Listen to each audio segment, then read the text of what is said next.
Picture yourself standing at the edge of an endless ocean, nothing but water stretching to the horizon in every direction. The wind whispers secrets you can't quite decipher.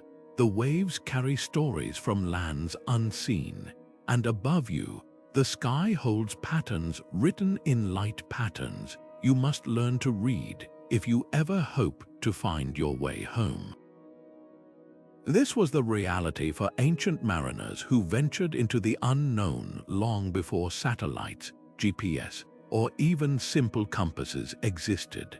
They set sail across thousands of miles of open water with little more than courage, keen observation, and knowledge passed down through generations.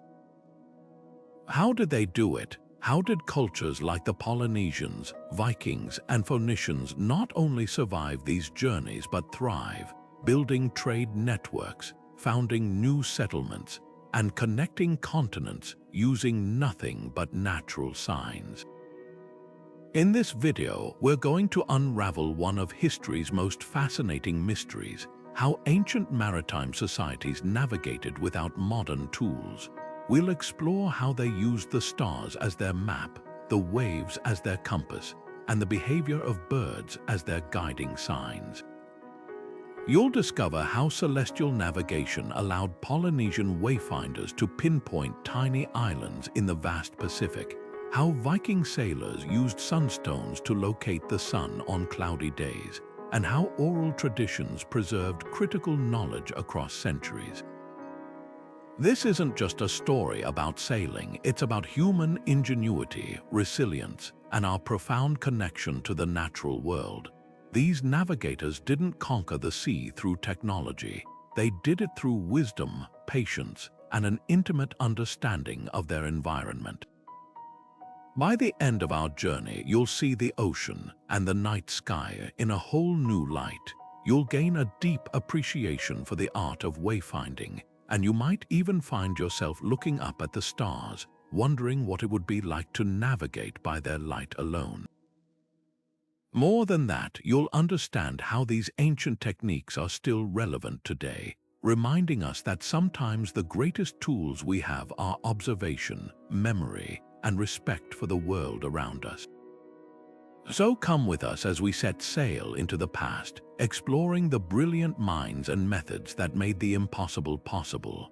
But what drove these ancient cultures to take such unimaginable risks, to cast off from the safety of the shore and venture into the great blue unknown? It wasn't a single reason, but a powerful combination of necessity, ambition, and an innate human curiosity. For some, like the resourceful Phoenicians, the sea was a highway for commerce. They established a sprawling network of trade routes, sailing from their home in the eastern Mediterranean all the way to the tin-rich shores of Britain, exchanging prized goods like Tyrian purple dye, glass, and cedar wood for metals and other raw materials. Their voyages were calculated ventures, building an economic empire that connected continents. For others, the ocean represented a promise of a new beginning. The Lapita people, ancestors of many modern Pacific islanders, began an incredible expansion out into the Pacific over 3,000 years ago. They weren't just exploring, they were migrating, carrying with them in their outrigger canoes everything they needed to start anew: plants, animals, tools, and their entire culture. They moved from island to island, not by accident, but through deliberate, incredible voyages of colonization, driven by population pressures, the search for resources, or perhaps simply the spirit of discovery. Then there were cultures like the Minoans on Crete, whose power and wealth were built entirely on their mastery of the sea, controlling trade across the Aegean. And we cannot forget the ancient Egyptians, whose early riverine journeys on the Nile eventually gave them the confidence to sail the Red Sea, trading with the land of Punt for incense, gold, and exotic woods. These vessels were marvels of their time, evolving from simple dugout canoes and rafts to sophisticated plank-built ships with sails, capable of carrying heavy cargoes or dozens of people across open water. The motivation might have differed, but the result was the same: a gradual, courageous pushing of boundaries that wove the world closer together, setting the stage for the brilliant navigational techniques that made these epic journeys possible. But to truly grasp the brilliance of celestial navigation, you have to understand it was far more than just looking up. It was a complex, living science. For Polynesian wayfinders, the night sky wasn't a random scattering of lights. It was a grand, rotating dome divided into precise houses. They had names for hundreds of stars and committed to memory the exact point on the horizon where each one would rise and set. A master navigator would lie in the bottom of his canoe, feeling the swell of the ocean while simultaneously watching this celestial clockwork, mentally charting a course by which star was directly overhead at a given time. They used stars as steering marks. You would sail toward the setting point of one specific star until the next star appropriate for your course rose to take its place. This mental construct is known as a star compass, and it provided 32 directional points, a system as precise as any modern instrument. Certain stars became beloved guides. The star known as Hoculaire, which we call Arcturus, was a celestial lighthouse. Its zenith position, the point where it shines directly down from above, passes directly over the Hawaiian Islands. To a navigator from Tahiti, knowing this meant that when Hoculaire was at its highest point in the night sky, they had reached their destination. It was a fixed point in the cosmos, a guaranteed signpost written in the heavens. Meanwhile, across the globe in the often overcast North Atlantic, Viking navigators faced a different challenge. Their enemy wasn't the vast, star-filled emptiness of the open Pacific, but the dense, sun-obscuring fog and clouds of their northern waters. Their solution was both practical and ingenious. They relied heavily on the sun, using a simple sun compass, a wooden disc with a central gnomon that cast a shadow to show direction. But their most fascinating tool was the sunstone, a crystal of Iceland spar. This remarkable mineral has the property of double refraction. When you look through it toward the sky, it can filter polarized light to reveal the sun's position, even when it is completely hidden behind cloud cover. By rotating the stone until the light patterns aligned, a navigator could pinpoint the invisible sun with stunning accuracy, and on clear nights, they, like many Northern Hemisphere sailors, depended on the steadfast North Star, Polaris. Unlike other stars that appear to move across the sky, Polaris holds a nearly fixed position in the north. By judging its altitude or angle above the horizon, a Viking sailor could estimate their latitude, knowing how far north or south they had traveled. This combination of simple tools and profound observational skill allowed them to brave the treacherous waters between Scandinavia, Iceland, Greenland, and eventually the coast of North America. Both the Polynesian and Viking approaches, though born of different environments, shared a common thread: an intimate, sacred conversation with the sky. They didn't see themselves as separate from the cosmos but as a part of it, using its eternal rhythms to guide them through the temporal, ever-changing sea. Now, if the stars were the map, then the ocean itself was the compass. For these ancient mariners, the sea was not a blank, featureless expanse. It was a dynamic, textured landscape full of information, if you knew how to read it. This was the art of wave piloting, a skill that required a deep, almost spiritual connection to the movement of the water. Imagine being on a voyage for days or even weeks, and a bank of clouds rolls in, completely obscuring the sun and the stars. In our modern world, this would be a moment of high anxiety, a total loss of guidance. But for a trained Polynesian navigator, it was merely a shift in focus. They would close their eyes and concentrate on the feel of the canoe, sensing the deep, rhythmic roll of the ocean swells beneath them. These swells are not random. They are powerful, consistent waves generated by distant weather systems and wind patterns, and they march across the ocean in steady, predictable directions. A master wayfinder had memorized the specific angle and rhythm of the primary swells for their route. They could lie down in the hull, feeling the canoe rise and fall, and use that motion like a gyroscope to maintain their heading with astonishing accuracy, even in total darkness. This wasn't a guess, it was a science of sensation, a constant calibration against a deep, pulsing rhythm that never ceased. But their reading of the water went far beyond just maintaining direction.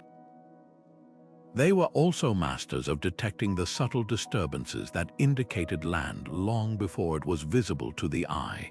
An island is not just a piece of land sitting in the water.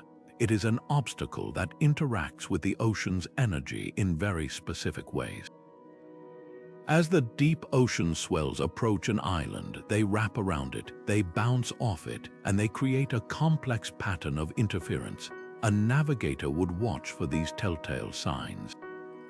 They might notice a sudden, unexpected calmness in the water, or a peculiar, choppy confusion in the wave patterns that suggested swells were colliding after reflecting off a hidden shore. They learned to interpret the specific way the sea spoke near land. The color of the water could change, shifting from the deep indigo of the open ocean to a lighter, greener hue as the seabed rose toward a lagoon. They might even spot the faint, shimmering glow on the underside of clouds, a phenomenon known as loom, which is reflected light from white sand beaches or shallow lagoons over the horizon. This ability to see land in the behavior of the water itself meant that an island revealed its presence from dozens of miles away, turning the ocean from a terrifying void into a familiar, legible text. Every ripple, every shift in current, every nuance of the sea's surface was a sentence in a story they had learned to read by heart, a story that always, eventually, led them home. Yet when the stars were hidden and the ocean's rhythms grew faint, ancient mariners turned their eyes to the sky for another kind of sign, not to the constellations, but to the creatures that flew between them. Birds became their most trusted scouts, living compasses whose very existence confirmed the presence of land in a world of water. This was not a matter of superstition, but of sharp, practical observation honed over countless voyages. Sailors learned that different species had vastly different relationships with the shore. A seabird like the albatross, which can sleep on the wing and travel hundreds of miles from any coast, was a poor guide. But other birds were tied to the land by their very biology. The monu-o-ku, or white tern, revered by Polynesian navigators, is a perfect example. This small, graceful bird must return to solid ground every single night to roost. Spotting one in the evening, especially if it was flying in a steady, purposeful direction, was as good as seeing an arrow pointing toward an island. Navigators would note the bird's flight path and adjust their course accordingly, knowing that the monu-oku's instinct would lead it home before dark. The timing of these avian movements was everything. Many species follow a strict daily routine, flying out to their fishing grounds in the open ocean at first light, and then making the return journey to their nests at dusk. An observant sailor watching a line of birds heading out to sea in the morning knew that land lay in the opposite direction. But if they saw birds in the afternoon flying in a determined straight line, they could be almost certain that the creatures were heading home, offering a reliable bearing to follow. The type of bird also provided critical information about distance. A frigate bird, for instance, can range incredibly far from land, so spotting one might mean an island was within 100 miles. But a sighting of a tired land bird, like a plover or a finch, resting on the mast was an even more urgent signal. These birds are not built for long oceanic flights. Their presence meant land was very close, perhaps just over the horizon, and the navigator would rally the crew to intensify their watch for other signs. This knowledge was embedded in the seafaring traditions of cultures across the globe. The Norse sagas tell of Floki Vilgerðarson, one of the first explorers to intentionally sail to Iceland. The story goes that he took 3 ravens on his journey. When he suspected land was near, he would release one. If the bird flew straight up into the sky and could not see land, it would return to the ship. But if it flew off in a specific direction and did not return, Floki and his crew would steer their Viking longship to follow its path. The raven, a land-based bird, would always fly toward the nearest shore. Even the simple act of listening could provide clues. The sudden increase in bird cries at dawn and dusk, carrying far over the water, or the sight of a dense flock on the horizon, created an audible and visible beacon in the vast silence of the open ocean. In this way, the ancient navigator's world was never truly empty. It was populated by feathered guides who, through their innate behaviors, drew invisible highways in the sky, turning the daunting expanse of the sea into a connected network leading always inevitably toward land. But how do you store an entire ocean and the sky above it inside a single human mind? For ancient navigators, the answer lay not in books or charts, but in the living library of memory, meticulously cultivated through an intricate system of oral tradition. This was far more than simple storytelling. It was a rigorous, formal education system designed to compress vast amounts of environmental data into unforgettable packages. A young apprentice navigator in Polynesia, known as a haukul, would begin his training as a child, often sitting for hours with a master, absorbing complex chants that encoded everything from the sequence of stars rising on a specific voyage to the feeling of particular swells against the hull. These chants, or oli, were not just lists, they were rhythmic, melodic mnemonics. The rhythm itself mirrored the motion of the canoe or the pulse of the ocean, making the information easier to recall under the stressful, physically demanding conditions of a long voyage. A single chant might detail the entire star path from Tahiti to Hawaii, naming each steering star and its successor, while another would describe the unique wave patterns that would be encountered along the way. This was knowledge set to music, a symphony of navigation where every note held meaning. At the heart of this mental cartography was the star compass, a conceptual masterpiece that organized the cosmos into a precise, mental navigation instrument. Unlike a magnetic compass that points to a fixed north, the Polynesian and Carolinian star compasses are dynamic frameworks based on the rising and setting points of key celestial bodies. Imagine the horizon as a vast circle surrounding your canoe. This circle is divided into 32 houses or directional points, much like the modern compass rose. But instead of being labeled north, south, east, and west, each house is named for a specific star or constellation that rises or sets at that exact point on the horizon. For example, in the Caroline Islands, the star Altair rises in the house called Wuluwulufers, and the brilliant Vega sets in the house known as Sangarong. A navigator doesn't carry this compass, he is the compass. As the night progresses and the sky rotates, he mentally shifts his reference from one star to the next, always knowing which celestial body to use for steering based on the time of night and the season of the year. He understands that when a certain star is directly overhead, he is on the latitude of his target island. This mental model is so precise and deeply ingrained that a master navigator can always point to his destination, even with his eyes closed, by feeling the swell and visualizing his position within this celestial grid. The preservation of this knowledge was a sacred community responsibility. It wasn't enough for one person to know the chants. the entire culture participated in safeguarding this intellectual heritage. Knowledge was power, and it was treated with the utmost respect. Masters would carefully select their successors, judging not only their memory and intelligence, but also their character, resilience, and sense of duty. The apprenticeship was long and demanding, often taking decades, because the navigator was not just learning facts, he was learning to see the world differently. He was building a cognitive map so detailed and intuitive that he could journey for weeks without any physical reference points, guided solely by the internalized knowledge passed down through countless generations.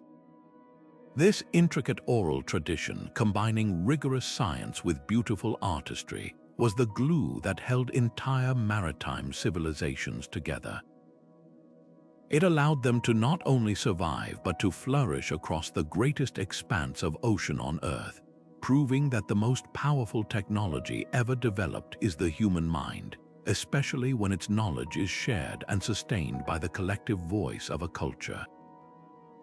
While the stars provided a map and the waves a compass, ancient mariners understood that their journey's success ultimately depended on harnessing a far more powerful and temperamental force, the wind itself.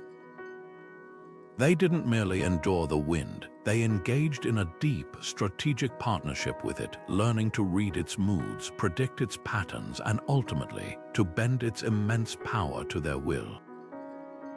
This mastery transformed the wind from a chaotic, fearsome adversary into a reliable engine for exploration, a system of predictable oceanic highways that they could ride to the farthest corners of the world. They came to know these great wind systems so intimately that they named them, revered them, and structured their entire calendar of travel around their dependable rhythms. For the Austronesian sailors, whose descendants would become the master navigators of Polynesia, this understanding was the key to unlocking the Indian Ocean. Their voyages between the islands of Southeast Asia and the distant coast of East Africa were made possible by a profound knowledge of the monsoon winds. These aren't simple breezes, they are a vast seasonal reversal of the atmosphere, a planetary scale breathing. For roughly half the year, the winds blow steadily from the southwest, pushing ships toward Africa. Then, as if on a celestial schedule, the winds reverse, blowing just as steadily from the northeast, carrying those same ships back home. Austronesian traders didn't fight this cycle, they embraced it. They would load their versatile outrigger and catamaran canoes with spices, resins, and other trade goods, and set out with the southwest monsoon, knowing they had months of favorable wind to reach their destination. They would then spend the next several months trading and waiting along the African coast, not idly, but building relationships and learning until the winds shifted, at which point they would catch the northeast monsoon back to their homes in modern-day Indonesia or the Philippines. This wasn't just sailing, it was a carefully choreographed dance with the climate, a round-trip ticket written in the wind that allowed for the establishment of trade routes spanning over 5,000 miles of ocean. On the other side of the world, the Vikings employed a similar strategy, but their wind of choice was the ferocious and dependable westerlies of the North Atlantic. These powerful winds blow consistently from west to east, and the Vikings learned to use them as a massive slingshot to propel themselves from the coast of Norway toward their settlements in Iceland and Greenland.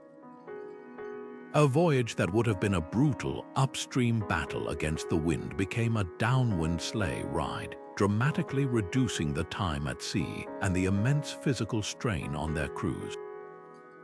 This understanding of wind patterns was also a critical safety tool. By reading cloud formations, sea conditions, and even the behavior of the wind on the water's surface, experienced Norse captains could often predict the onset of dangerous storms, giving them precious time to seek shelter or alter their course to ride out the worst of the weather. Their ability to differentiate between a steady, useful breeze and the ominous signs of an approaching gale meant the difference between a successful voyage and a catastrophic one. This intricate knowledge was woven into the very fabric of their cultures through law and language. The trade winds, for example, get their name from the very principle the ancient mariners discovered. These were the winds that made trade possible. In Polynesia, winds had personal names and were considered manifestations of gods or ancestors. A navigator wouldn't just say the wind was from the east. He might call upon Laomia, the east wind, understanding its specific character and strength. This personification wasn't mere poetry. It was a practical classification system. Knowing that a particular named wind was associated with certain weather conditions or ocean swells provided another layer of environmental data. By deconstructing the wind into these predictable, knowable patterns, ancient sailors achieved something remarkable. They turned the vast, trackless ocean into a network of routes, each with its own schedule and conditions. They stopped being passive travelers at the mercy of the elements and became active participants in a global atmospheric system, using the very breadth of the planet to connect continents and weave together the story of human civilization. Of course, not every voyage was an epic crossing of the open ocean. Much of ancient seafaring happened within sight of land, where a different but equally vital set of skills came into play. This was the realm of coastal piloting, an art form that transformed the entire coastline into a detailed, three-dimensional map. For sailors like the Phoenicians, who threaded their way through the intricate maze of the Mediterranean, this skill was their lifeblood. They didn't just glance at the shore, they studied it with an artist's eye for detail and a cartographer's need for precision.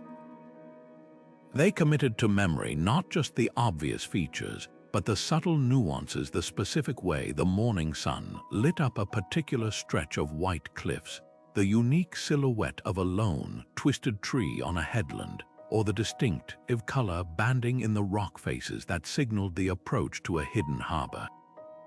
A Phoenician captain could identify his destination from miles away simply by the way a mountain's profile broke the horizon, a skill that gave him a tremendous commercial advantage, allowing for faster, safer, and more reliable travel between trading posts.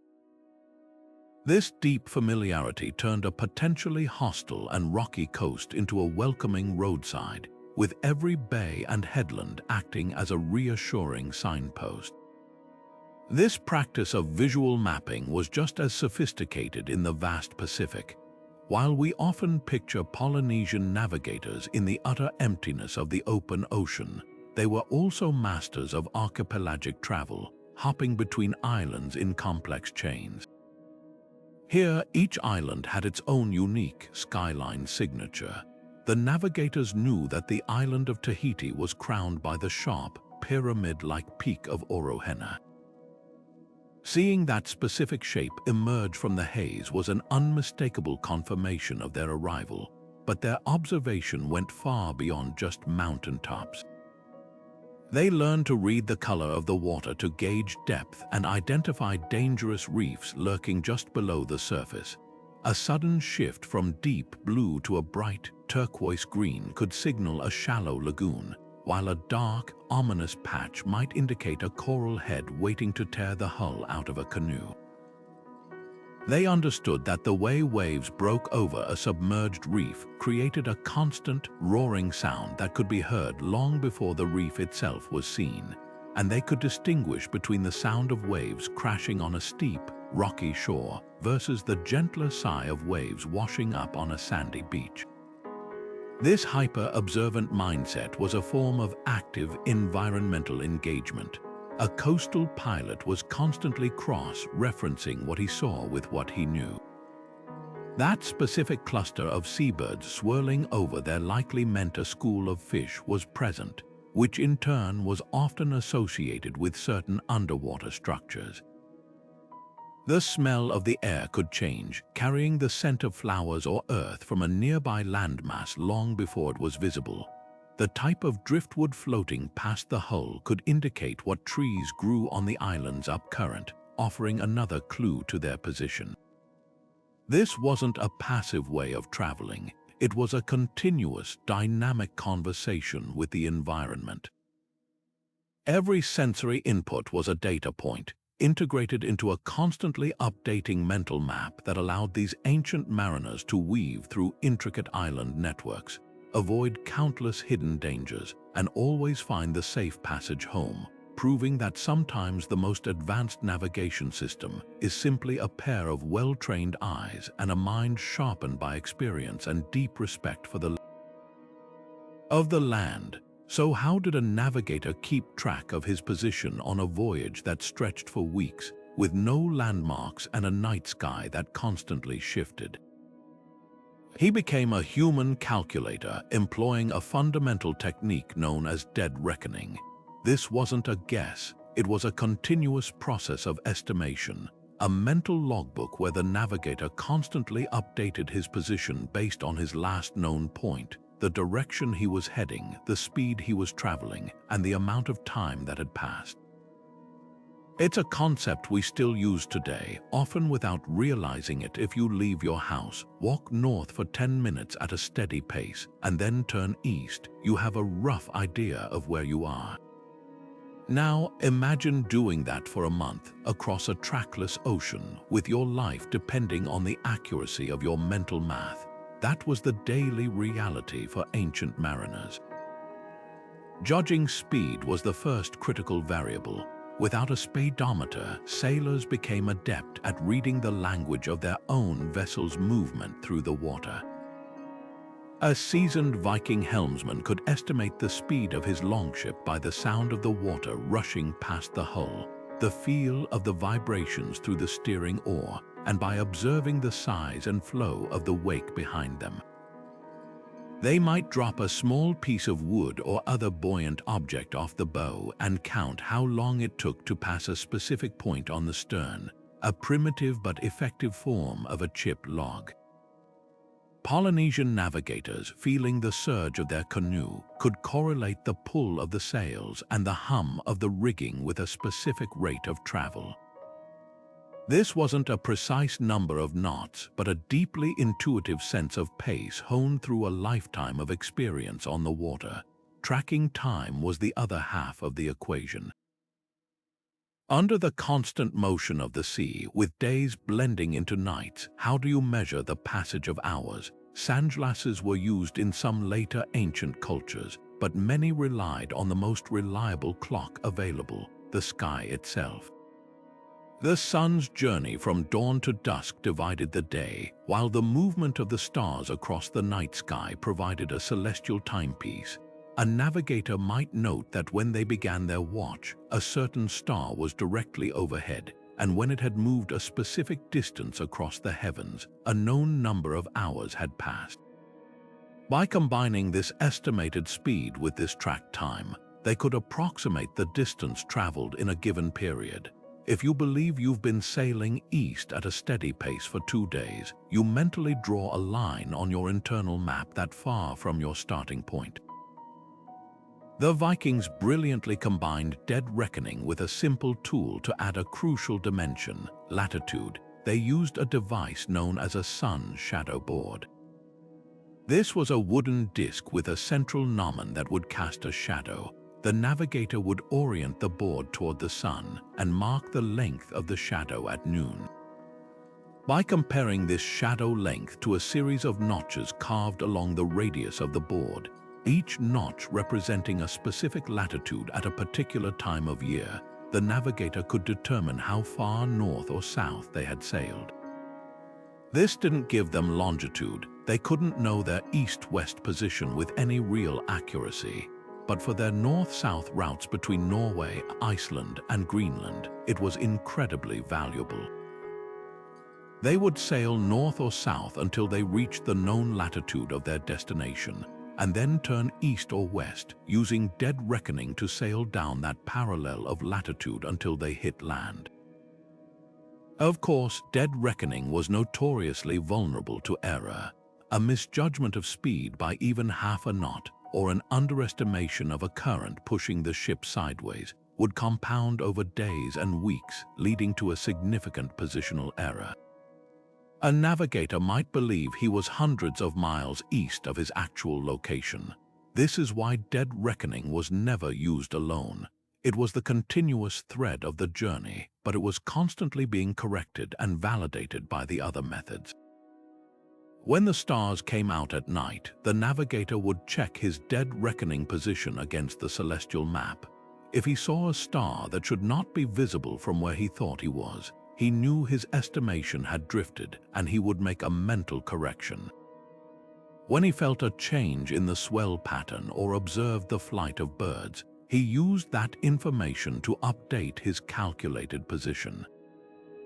Dead reckoning was the foundational, ever-running calculation, a best guess that was always being refined by the hard data provided by the natural world, a testament to the navigator's relentless focus and his ability to synthesize a stream of sensory information into a coherent sense of place on the vast, empty sea. Yet for these ancient mariners, the sea was more than just a physical challenge to be overcome with skill and observation. It was a realm deeply interwoven with the divine, a place where every gust of wind and every guiding star was seen as a manifestation of a higher power. This spiritual dimension transformed navigation from a mere technical practice into a sacred dialogue with the universe, providing not just direction, but also meaning, comfort, and a profound cultural identity. The Polynesian navigator preparing for a voyage didn't just check his canoe and provisions. He engaged in solemn rituals to ask for protection from the gods and the blessings of his ancestors. He saw himself not as a conqueror of the ocean, but as a humble participant in a much larger cosmic order. The stars above were not inanimate objects but deified ancestors, and knowing their names and paths was a way of honoring them, of walking or sailing in the footsteps of the gods. A successful journey was therefore not just a testament to human skill, but a sign of divine favor, a collaborative effort between the navigator's knowledge and the will of the spiritual world. This belief system imbued every aspect of the voyage with deeper significance. A sudden shift in the wind wasn't just a meteorological event.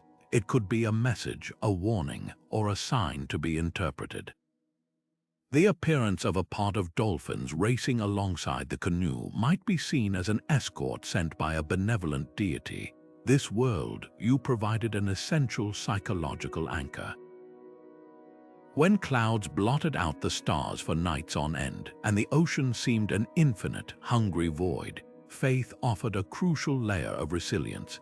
It was the courage to continue steering by the feel of the swell because you believed you were not alone, that your purpose was ordained by something greater than yourself. This fusion of the practical and the spiritual is perfectly illustrated by the Viking sunstone. While we now understand the science of how the Iceland spar crystal polarizes light to reveal the sun's position, to a Norse sailor, its function was nothing short of magical. It was a gift from the gods, a tangible piece of divine power that allowed them to peer through the veil of cloud and fog that the deities had drawn across the sky. Using it likely involved incantations or a silent prayer of thanks, a ritual that connected the navigator to Odin, the god of wisdom and magic, or to Freya, who governed fair weather and safe passage. The Vikings saw their entire world through a lens of myth and fate. Their sagas are filled with stories of voyages where success or failure hinged on the whims of the gods or the interventions of supernatural beings. A safe landfall after a storm wasn't just good luck. It was proof that the navigator had performed the correct sacrifices and maintained the favor of the Aesir. This spiritual framework gave them the audacity to sail into the terrifying unknown of the North Atlantic. They weren't just explorers, they were protagonists in an epic saga, and their journeys, filled with monsters, giants, and divine signs, were their way of etching their stories into the fabric of their culture. The perilous sea became a testing ground for heroism and faith. where a successful voyage proved one's worth to both their chieftain and their gods. This deeply ingrained spirituality also served as the ultimate educational and cultural glue. The complex knowledge of navigation was often wrapped in myth and legend to make it unforgettable. A star wasn't just a point of light, it was a hero placed in the sky, and remembering its story was the key to remembering its navigational purpose. Rituals surrounding the building of a new canoe or ship, the blessing of its sails, and the ceremonies for departure and arrival were community events that reinforced shared values and collective identity. Everyone from the shipwright to the youngest deckhand shared in the sacred purpose of the journey, bound together by a common belief system that elevated their practical mission into a spiritual quest. This holistic view of the world, where science, storytelling, and religion were inseparable, provided a complete support system for the navigator. He was equipped not only with a mental star compass and an understanding of swells, but also with the unshakable conviction that his voyage had meaning in the grand scheme of his culture's relationship with the cosmos.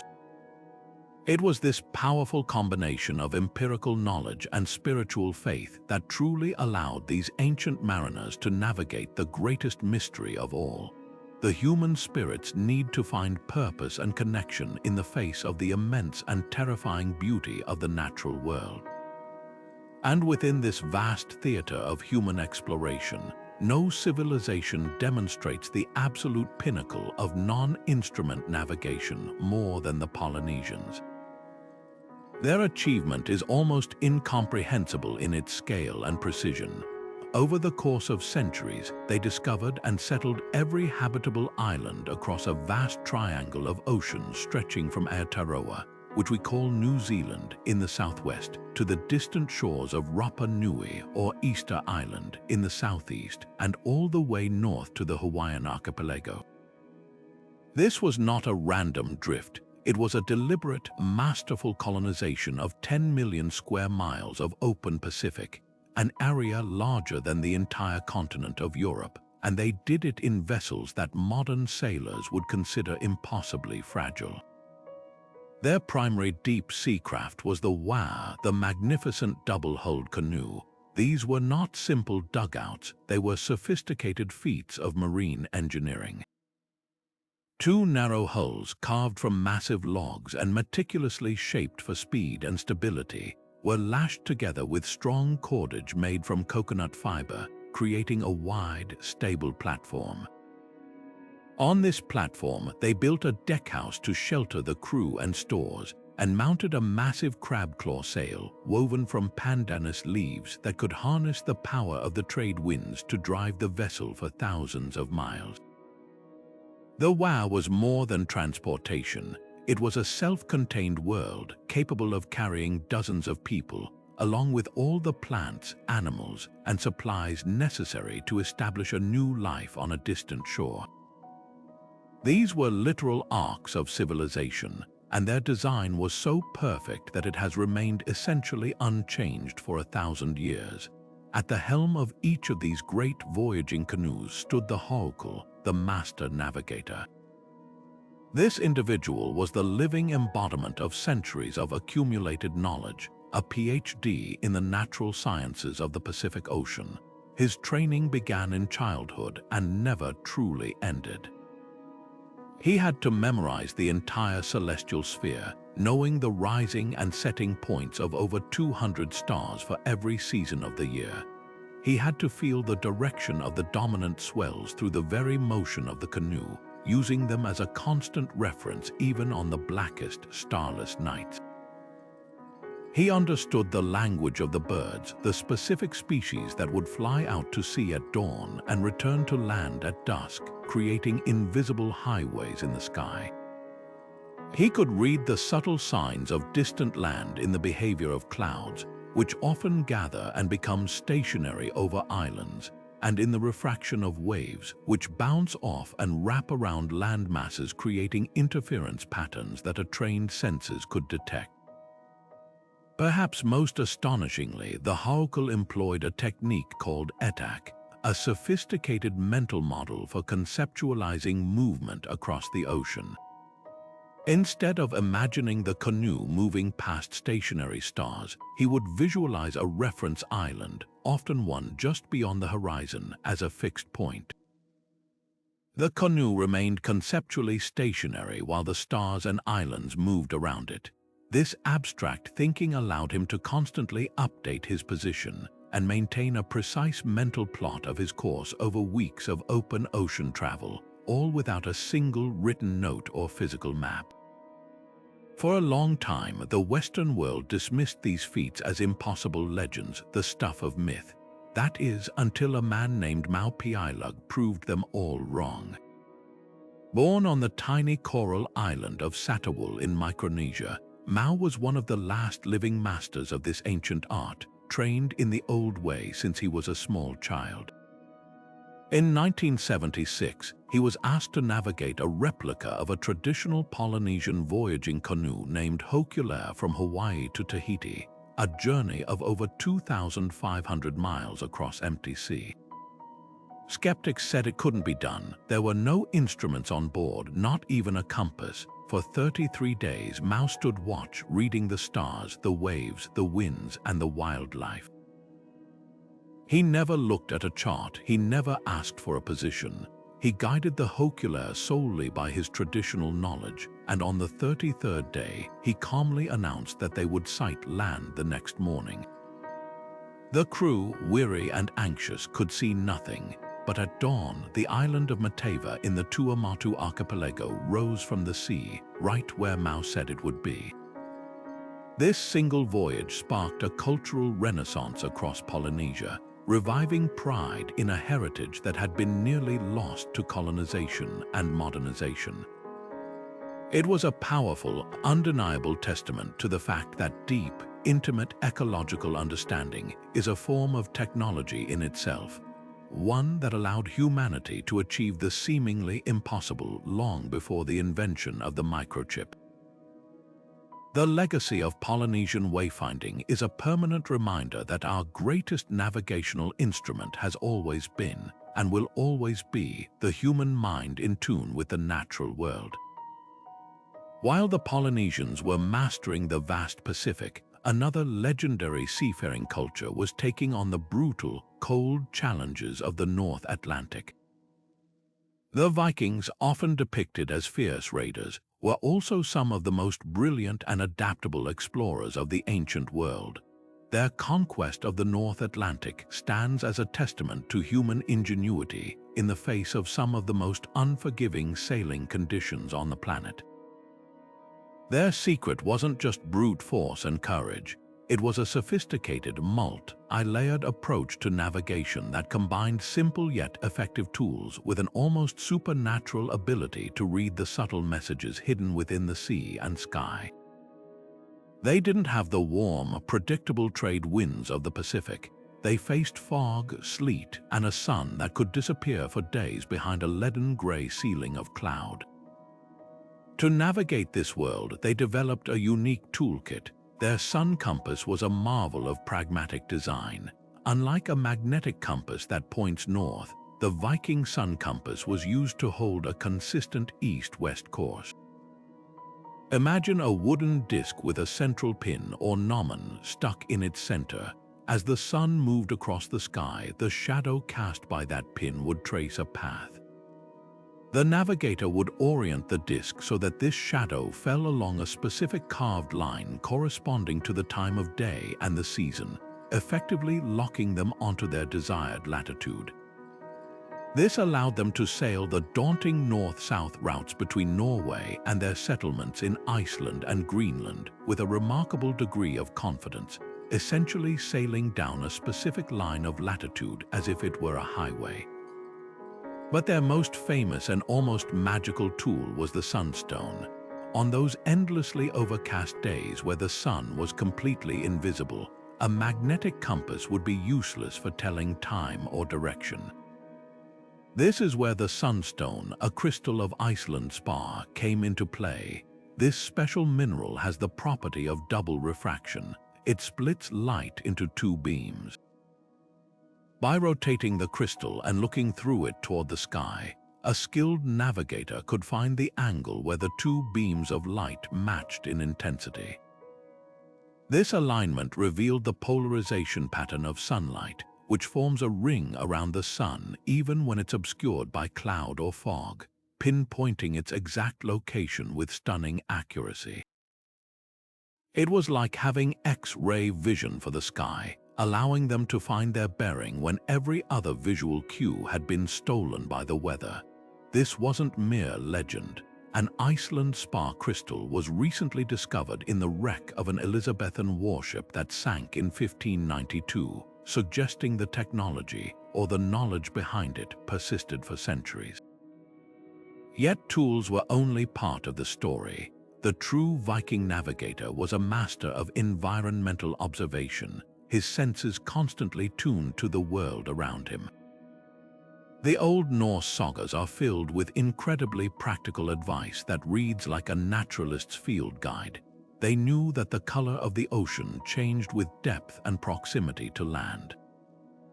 The dark, cold waters of the deep Atlantic gave way to greener, shallower seas as they approached the continental shelf near Iceland. They would regularly lower buckets to sample the water temperature, knowing that a sudden warming could signal the nearness of a landmass or the influence of a warmer current. They watched the sky with a meteorologist's eye. Certain types of clouds, like a fixed, low-lying bank on the horizon, often indicated land beneath them, while the way light reflected or loomed on the underside of clouds could betray the presence of distant ice caps or glaciers long before the land itself was visible. Perhaps most importantly, they understood that wildlife was the most reliable signpost. A lone bird might not mean much, but the sight of a specific species could tell an entire story. Spotting auk or puffin, birds that rarely venture far from their rocky nesting cliffs, was a sure sign that land was within a few dozen miles. The direction of their flight in the evening was especially crucial, as they would be flying directly back to their roosts. Even pieces of floating vegetation or specific types of driftwood could indicate the direction of a current flowing from a forested shore, giving them a bearing to follow. It was this holistic combination of technology and timeless observation that enabled their most incredible journeys. Around the year 1000 CE, Leif Erikson's voyage to a place he called Vinland, now understood to be the northern tip of Newfoundland, represents the first known European crossing to mainland North America. This wasn't an accidental drift. It was the culmination of generations of accumulated knowledge, courage, and an intimate dialogue with a hostile sea, proving that the Viking legacy is not just one of conquest, but of unparalleled exploration. While the Vikings braved the icy fogs of the north, and the Polynesians mastered the star paths of the open Pacific, a different kind of maritime genius was flourishing in the relatively confined, yet incredibly complex, waters of the Mediterranean. Here, the Phoenicians reigned supreme, not as explorers of unknown worlds, but as the master architects of the ancient world's first great commercial shipping network. Theirs was an empire built not on vast conquered territories, but on trade, and their most powerful weapon was not the sword, but the ship. Originating from a narrow coastal strip in what is now Lebanon, they lacked the expansive farmland of their neighbors like Egypt or Mesopotamia. Instead, they looked seaward, turning the Mediterranean into their fertile plain and their highway. From their powerful city-states like Tyre, Sidon, and Byblos, they established a web of trade routes so extensive it stretched from the warm shores of their Levantine homeland all the way to the cold, tin-rich coasts of Cornwall in Britain. They were the delivery system of the ancient world, transporting coveted goods like their famous Tyrian purple dye, a color so rare and vibrant it became synonymous with royalty, along with fine glassware, cedar wood, and wine, exchanging them for silver from Spain, tin from Britain, and ivory from Africa. This commercial drive required a different kind of navigation, one that prized reliability, efficiency, and detailed knowledge over the open ocean wayfinding of the Pacific. Their primary method was meticulous coastal piloting, a skill they elevated to an art form. They knew the Mediterranean coastline with an intimacy we might reserve for our own neighborhoods. A Phoenician captain could identify a safe harbor or a specific trading port from miles away by the unique silhouette of a mountain range, the color and stratification of the cliff faces, or even the specific scent of the land carried on the offshore breeze. They mentally mapped every bay, every river mouth, every distinctive rock formation. Major landmarks were their motorway signs. The Pillars of Hercules, what we know today as the Strait of Gibraltar, served as the monumental gateway between the familiar Mediterranean and the mysterious Atlantic Ocean. Passing through this narrow channel was a momentous event, marking the transition from local trade to deep-sea voyages into what they must have considered the edge of the known world. But to suggest they never left sight of land would be a great disservice to their seamanship.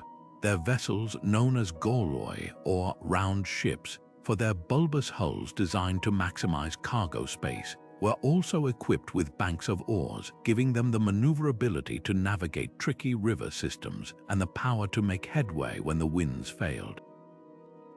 For open water crossings, such as the direct route from the Levant to the Nile Delta or the brave leap from North Africa to Sicily, they relied on the heavens.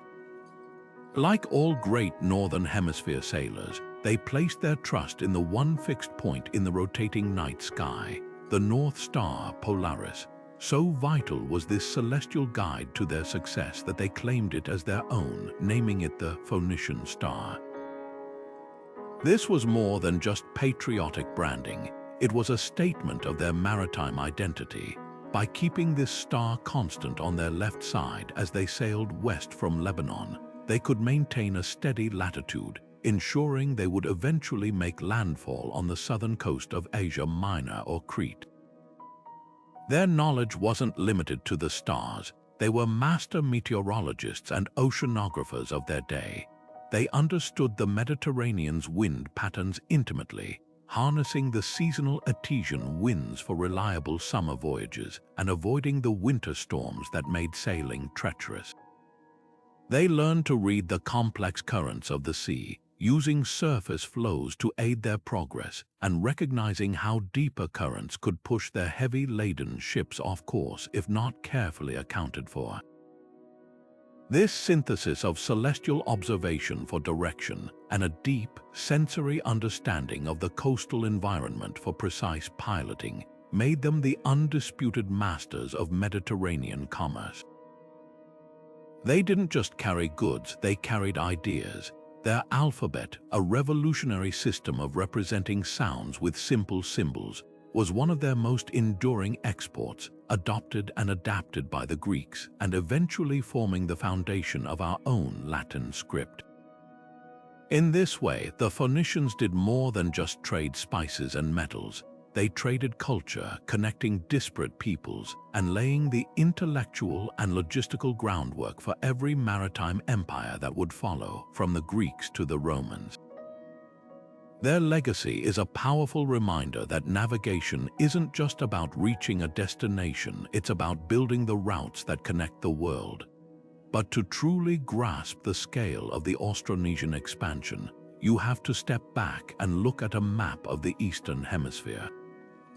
Picture an arc of islands and coastlines that starts in the lush mountains of Taiwan, sweeps down through the Philippines and Indonesia, jumps across the Indian Ocean to the African island of Madagascar, and then stretches all the way across the boundless Pacific to the most remote inhabited island on Earth, Rapa Nui or Easter Island. This was not a random drift. It was the greatest, most deliberate migration in human history, a journey that unfolded over thousands of years and required a level of maritime technology and ecological understanding that is nothing short of breathtaking. These people weren't just visiting these islands, They were packing up their entire world and moving it quite intentionally across the ocean. Their vessel of choice was a masterpiece of Neolithic engineering, the outrigger canoe. By attaching a float or outrigger to the main hull with strong wooden braces, they created a craft of incredible stability that could resist capsizing in rough seas. For longer, open ocean voyages, they went a step further, lashing two canoes together to form a large, stable platform, a catamaran. On this platform, they could erect a small shelter and, most importantly, carry a heavy cargo of the most vital supplies, live plants, animals, and water. These were not simple rafts. They were floating ecosystems designed for endurance and capable of transporting the very seeds of a new civilization. The navigational skills required for this undertaking were every bit as sophisticated as those of the Polynesians, who are their direct descendants. Austronesian wayfinders were reading the complex language of the natural world long before their voyages began. They understood the star paths that arched over the Pacific, using them as celestial highways to maintain their course. They could feel the subtle shifts in ocean swells, sensing the reflection of distant islands in the water's rhythm long before any land was visible to the eye. They became master meteorologists, reading the shapes and colors of clouds. A stationary, puffy cloud on the horizon often betrays the presence of an island underneath it, as the landmass creates thermal updrafts that cause clouds to form and linger. A greenish tint reflected on the underside of a cloud, known as loom, could signal a distant lagoon with shallow, sandy bottoms. This holistic environmental awareness allowed them to venture into the unknown not as blind adventurers, but as confident explorers with a toolkit of natural signs to guide them. What truly separates the Austronesian expansion from other great voyages, however, was its profoundly intentional nature. This was a migration with a purpose, permanent settlement. They weren't just exploring to see what was there, they were sailing to find new homes, and they came prepared to build them. Their canoes were floating arks, carefully stocked with the essential building blocks of survival. This practice, known as transported landscapes, involved carrying vital crops like taro, yams, bananas, and coconuts as planting materials. They also brought domesticated animals crucial for food and labor, including pigs, chickens, and dogs. This wasn't a simple matter of packing a lunch. It was a deliberate strategy of ecological colonization. They understood that the small, isolated islands they sought to settle often had limited native food sources. By bringing their own familiar plants and animals, they guaranteed their ability to not just survive, but to thrive and establish a permanent agricultural base. This demonstrates a breathtakingly advanced understanding of ecology and sustainability. They were literally engineering the environment of their new home before they even arrived. This incredible journey, which connected the islands of Southeast Asia to the far shores of Madagascar and the easternmost reaches of the Pacific, stands as the ultimate testament to the power of ancient navigation. It shows us that for these societies, wayfinding was more than a skill for exploration or trade. It was the very mechanism of civilization itself. It was the tool that allowed them to deliberately spread their culture, their languages, their genes, and their agricultural practices across half the globe, weaving together the most geographically dispersed culture the world has ever known long before the age of European exploration even began. Yet for all their profound knowledge of the natural world, ancient navigators were also clever inventors, crafting simple but brilliantly effective tools to enhance their senses and bring mathematical precision to their art. These instruments were not replacements for their hard-won skills, but powerful amplifiers of them, allowing for calculations and consistency that pure observation alone could sometimes lack. One of the most elegant of these devices was the camel, used for centuries by Arab sailors navigating the vast expanse of the Indian Ocean. Its design was stunningly simple, just a small rectangular wooden card and a knotted string. Yet in the hands of a skilled navigator, it became a precision instrument for measuring latitude.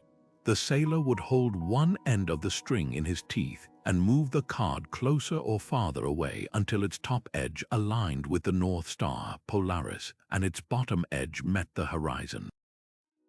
By noting which knot on the string was held at his nose, he could read his latitude directly.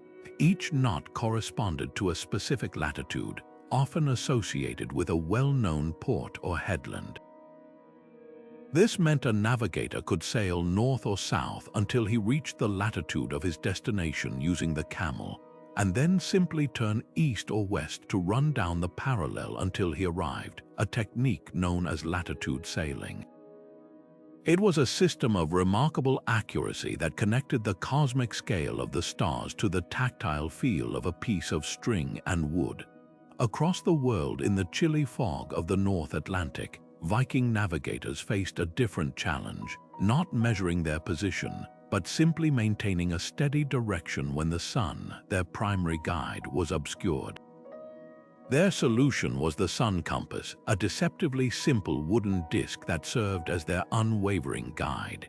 Unlike a magnetic compass that points to magnetic north, the Viking sun compass was used to hold a consistent course relative to the sun's apparent movement. The disc had a central gnomon, a small pin that cast a shadow. Around the pin were a series of curved lines, each carved for a different time of year, accounting for the changing path of the sun across the seasons. The navigator would orient the disc so that the shadow cast by the gnomon fell along the correct seasonal curve. As long as he kept the shadow tracking along that line by slightly adjusting the ship's heading, he knew he was maintaining a true east-west course. This was absolutely vital for their long voyages to Iceland and Greenland. They could sail north from Norway until they estimated they were at the correct latitude, and then turn west, using the sun compass to ensure they didn't drift north or south on the long crossing, essentially sailing in a straight line across the curve of the Earth. It was a tool that translated the complex movement of a celestial body into a simple, manageable instruction: keep the shadow on the line. Perhaps the most sophisticated tool of all, however, required no physical material whatsoever. The Polynesian star compass was not an object you could hold. It was a complete mental model of the cosmos, a conceptual framework etched into the mind of a master navigator through years of rigorous training. This compass divided the entire circle of the horizon into 32 houses, each named for a specific star or constellation that rose or set at that precise point. A navigator didn't look at this compass, he situated himself within it. His canoe was always at the center, and the rotating dome of the night sky moved around him. He knew that when the star known as Hicyonalia rose, he was facing east-northeast. As that star moved across the sky and set, its setting point became the house for a different star, which would then be used for steering. This mental construct allowed him to constantly update his bearing throughout the night, shifting his reference from one celestial marker to the next in a seamless, continuous flow of orientation. It was a dynamic, living map that integrated not only stars but also swells, winds, and bird behavior into its directional points. The genius of this system lay in its portability and resilience. It couldn't be lost in a storm or broken on the rocks. It existed solely in the navigator's memory, a testament to the incredible power of the human mind to organize and navigate the complexities of the natural world. These tools, from the string and card camel to the mental star compass, show us that ancient innovation wasn't about complexity for its own sake. It was about achieving maximum effect with elegant simplicity, using whatever was at hand to solve the most profound problems, turning raw observation into reliable, repeatable science. But the sky offered far more than just a canvas of stars. It was a constantly shifting weather map, and learning to interpret its subtle messages was a matter of survival. Ancient navigators understood that clouds were not just random decorations. They were dynamic signposts, each formation telling a specific story about what lay ahead, whether it was a hidden island, a life-giving rain shower, or a deadly storm. This skill required a deep, intuitive understanding of meteorology, a science they developed through generations of careful observation. For a Polynesian wayfinder, the most thrilling sight wasn't a cloudless sky, but a specific, stationary cloud that seemed to hang stubbornly in one place while others drifted past. They knew this was often a telltale sign of land, even if that land was still dozens of miles away and completely hidden by the curvature of the Earth. Here's how it worked. The sun heats the land much faster than it heats the surrounding ocean. This warmth rising from an island creates thermal updrafts, pulling moist air from the ocean surface upward. As this warm, moist air rises, it cools and condenses, forming puffy cumulus clouds that cluster directly over the island itself. To a navigator, this stationary cloud cluster was a massive natural beacon. It might be the first indication of their target after weeks at sea, a silent promise of land that guided them home long before any shoreline came into view. Beyond pointing the way, clouds were the primary forecasters of coming weather, and misreading their language could be fatal. Ancient sailors became expert meteorologists, classifying clouds by their shape, altitude, and color to predict the hours ahead. High, wispy cirrus clouds, often called mare's tails, were generally a good sign, indicating stable, fair weather. But if those wispy clouds began to thicken and lower, forming a milky veil across the sun or moon, it was a strong warning of an approaching warm front and the rain that would likely follow within a day or two. The most ominous signs were the massive, anvil-shaped cumulonimbus clouds, the true powerhouses of thunderstorms. These towering giants could build with terrifying speed, their dark, bruised undersides and chaotic, boiling appearance signaling intense winds, torrential rain, and dangerous lightning. Spotting these on the horizon meant immediate action was required, reefing sails, securing cargo, and preparing the vessel to weather the onslaught. But clouds could also bring good news. After days of salty travel, the sight of a dark, low-hanging nimbostratus cloud could signal a coming freshwater shower, a chance to collect precious drinking water to replenish their dwindling supplies. This ability to read the sky was a perfect complement to their other navigational skills, creating a multi-layered understanding of their environment. A navigator would cross-reference what he saw in the clouds with what he felt in the swell and what he heard in the wind. A particular cloud formation suggesting a storm might be confirmed by a sudden drop in barometric pressure felt in his ears, or a change in the wind's direction and sound whistling through the rigging. The color of the sky at dawn and dusk was another critical data point. The old rhyme, "Red sky at night, sailor's delight, red sky in morning, sailor's warning," has roots in ancient navigation. A red sunset often meant the air to the west was clear and dry, allowing the sun's light to be filtered through dust particles, suggesting good weather was coming. A red sunrise, however, could mean that same dry air had already passed, and moisture-rich air was moving in from the east, foretelling rain. By synthesizing all these atmospheric clues, the stationary cloud over an island, the building thunderhead of a storm, the red glow of a warning sunrise, the ancient mariner transformed the vast, empty sky into a detailed and dynamic guidebook, forever updating his route and ensuring his safe passage across the world's oceans.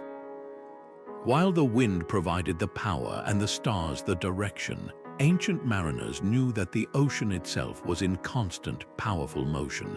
a vast conveyor belt of water that could either carry them effortlessly toward their destination or dash them hopelessly off course. Mastering this hidden river within the sea, the complex system of currents and tides was what separated a good navigator from a truly great one. This wasn't a passive understanding, it was an active partnership with the ocean's deepest rhythms. They learned to identify the specific feel of a major current, a sensation akin to a sudden, silent tailwind pushing the hull from beneath. The water's temperature might change, its color could shift to a different hue, and the pattern of the waves on its surface often became distinct. A master navigator could dip his hand over the side and, by the temperature and the force of the flow against his skin, get a sense of the current's strength and direction. This intimate knowledge allowed them to plan their routes not just across the ocean, but with it, harnessing these aquatic highways for incredible gains in speed and efficiency. The Polynesian explorers, in their colonization of the Pacific, didn't just cross these currents, they mapped them in their minds and charts. They understood the great clockwise gyre of the North Pacific, and they knew the specific current that would serve as their gateway to the east, the equatorial countercurrent. While the powerful South Equatorial Current flows west, this narrower, east-flowing stream provided a natural pathway against the prevailing winds, allowing them to reach islands like the Marquesas and Tahiti. A voyage that would have been a brutal, grueling battle against the wind and water became a manageable journey by simply finding and riding this hidden river east. Their knowledge was so precise that they could even use counter-currents and eddies smaller, swirling offshoots of the main flows to make fine adjustments to their course, nudging their canoe toward a specific island with an almost magical precision. This was the equivalent of a modern pilot using jet streams, but without any instruments or charts, relying solely on generations of accumulated experiential data passed down through song and story. On the other side of the world, European sailors, though later to the game of open ocean navigation, quickly learned the same lessons the hard way. After struggling against fierce westerlies and currents on their voyages to the Americas, they made a thrilling discovery on their return trips. They found a massive, warm, and incredibly powerful river within the sea flowing northward along the American coast before arching across the Atlantic toward Europe. This was the Gulf Stream. By steering their heavy, treasure-laden galleons into its swift embrace, they could shave weeks off their journey home from the Caribbean. The difference was so dramatic that Spanish captains carrying gold and silver from the New World would meticulously chart their course to catch this current, knowing it meant the difference between a timely return and a perilously long voyage plagued by dwindling supplies and potential mutiny. This ancient highway remains one of the most important shipping routes in the world today, a testament to a discovery made by observant sailors centuries ago. But the ocean's movement wasn't just about horizontal currents. It also pulsed with a daily vertical rhythm, the eternal rise and fall of the tides. For coastal pilots like the Phoenicians or the Norse navigating narrow fjords, understanding tides was absolutely critical. The tide was their clock for entering and leaving harbors. A bay that was a deep, safe anchorage at high tide could become a treacherous field of exposed mudflats and razor-sharp rocks just 6 hours later. They learned to read the tidal cycles, knowing that the highest high tides and the lowest low tides, the spring tides, occurred during the full and new moons, while the less extreme neap tides happened in between. This knowledge dictated their entire schedule. Launching a heavily laden ship was done on a rising tide to help float it free of the beach.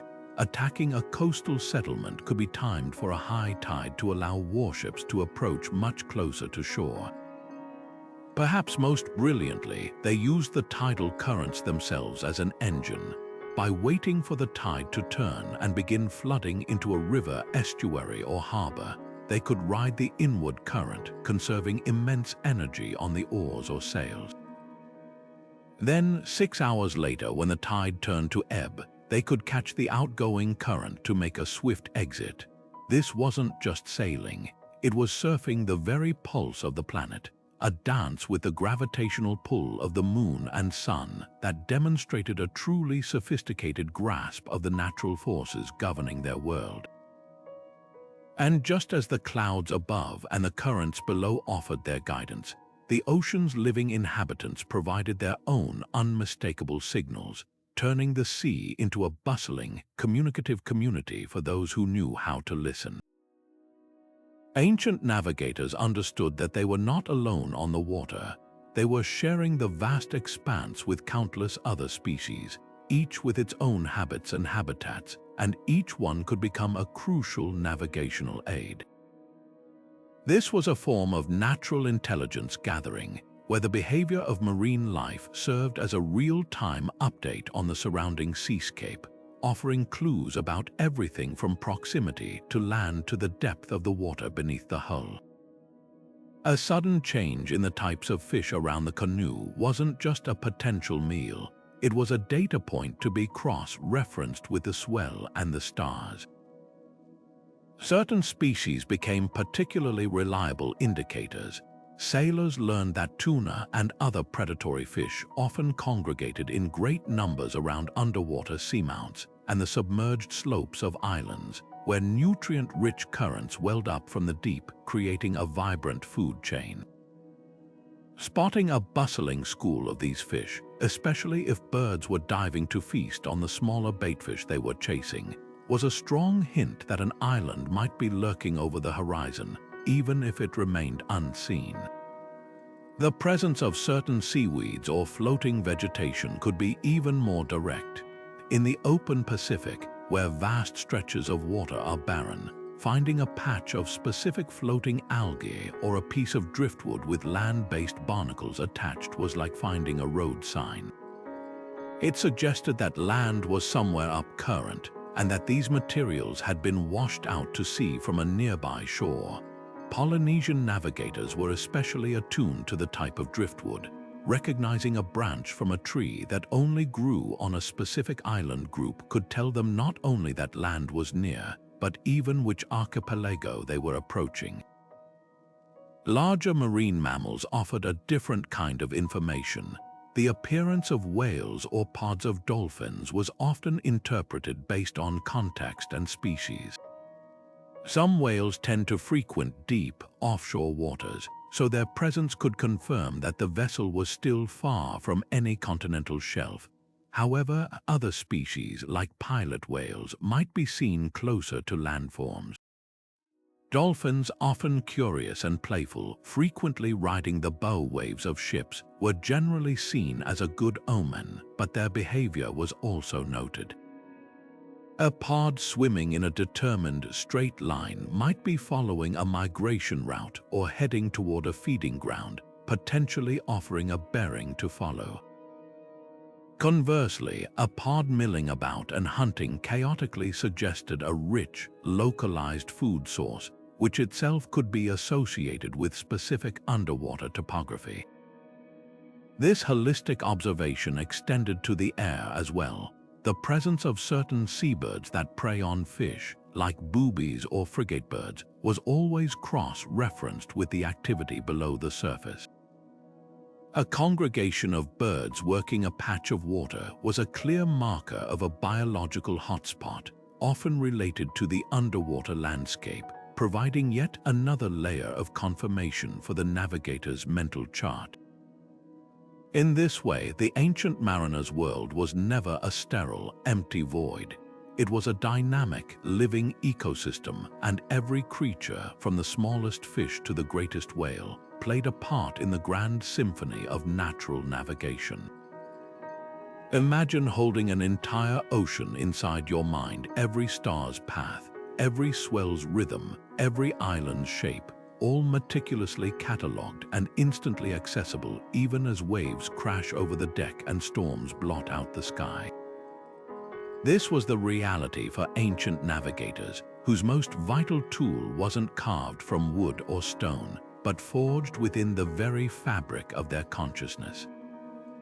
Without so much as a scrap of paper to jot down a bearing, these masters of the sea developed mental maps of such staggering detail and accuracy that they could traverse thousands of miles of open water and arrive precisely at a speck of land no larger than a pinprick on the horizon.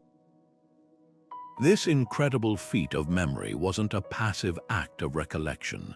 It was an active, dynamic process of continuous mental cartography, a cognitive symphony conducted in the mind of the navigator throughout every moment of the voyage. At the heart of this system were powerful mnemonic devices, transforming dry data into unforgettable narratives. In Micronesia, aspiring navigators, or Polu, underwent a grueling apprenticeship that could last decades. They didn't just memorize lists, they learned elaborate chants and stories that encoded complex navigational information into rhythm and rhyme. A single chant might describe a journey from one atoll to another, but within its poetic lines were hidden the names of the steering stars for each segment of the trip, the specific sequence of wave patterns to expect, the prevailing winds for that season, and even the types of birds that would be encountered. The rhythm of the chant itself often mirrored the rocking of the canoe or the pulse of the ocean, making the information easier to access under duress.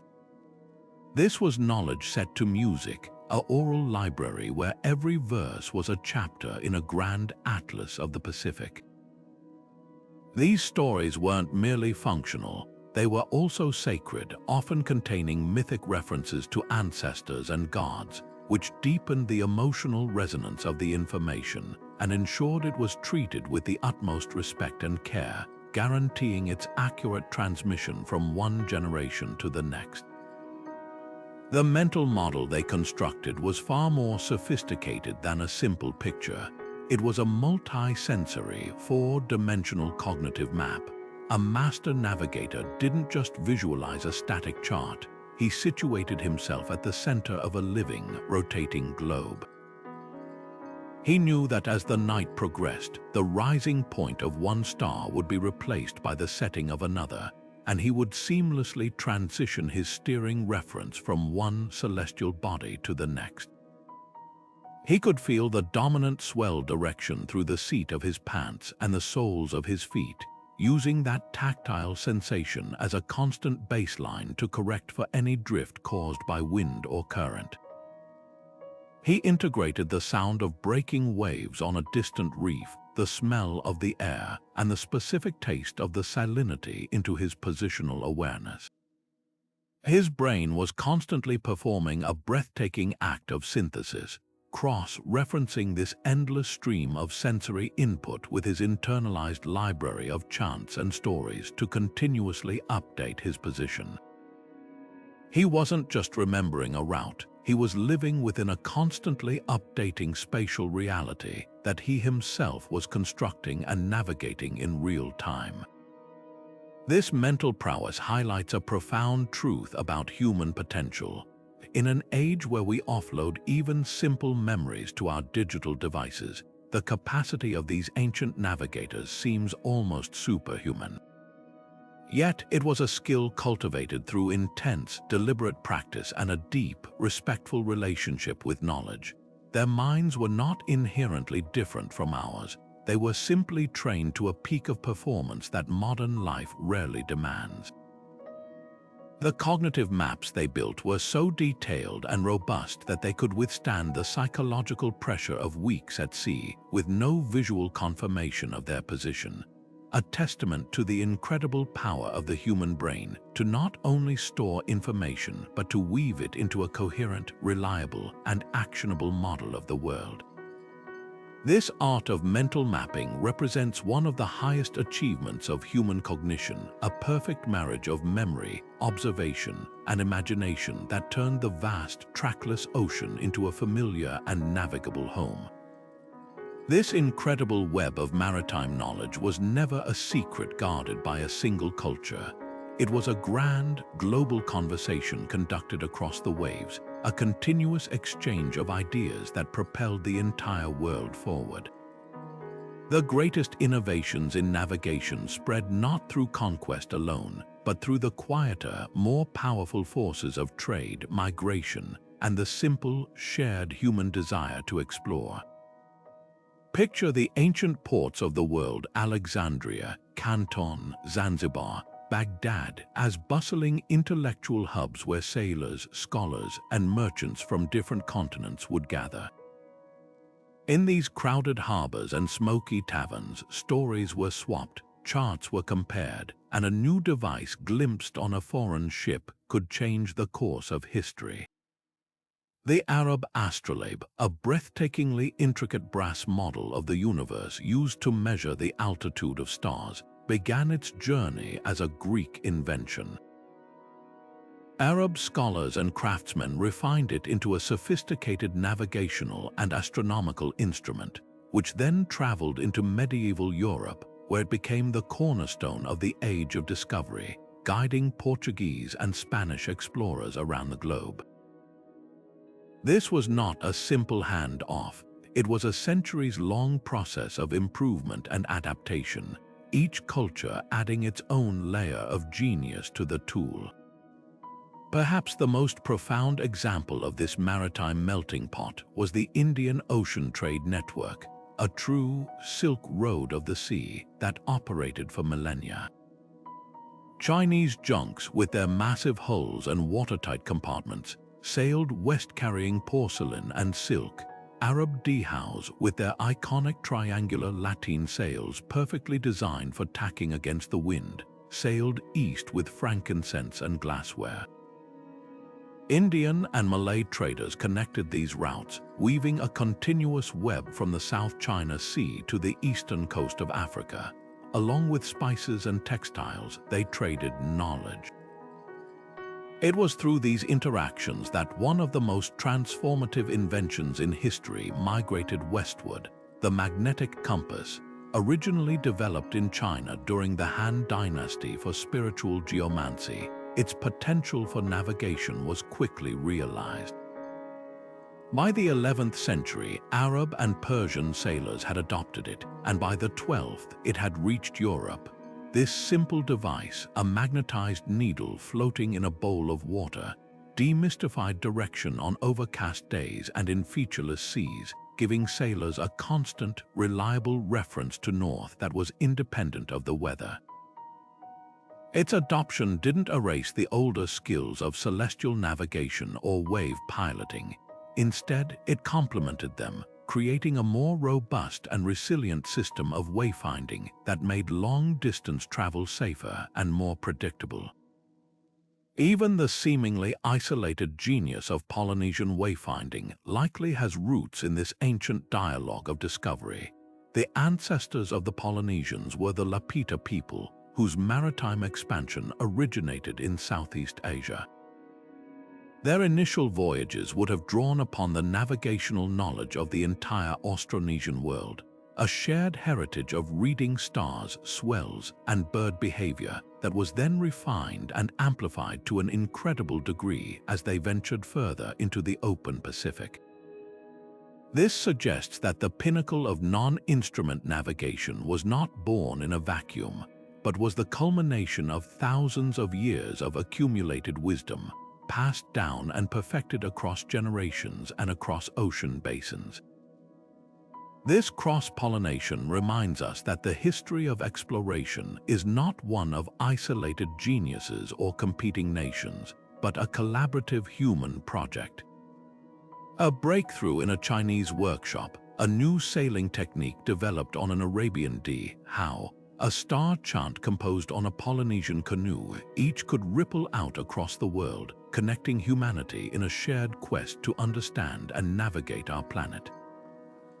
The ocean, rather than being a barrier, was the very medium that carried these ideas, proving that knowledge, like water, always finds a way to flow, to mix, and to enrich everything it touches.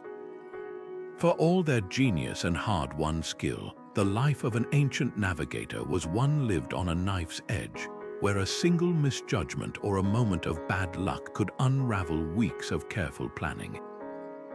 The ocean they sought to master was not a forgiving partner. It was a powerful and often merciless force that demanded constant respect.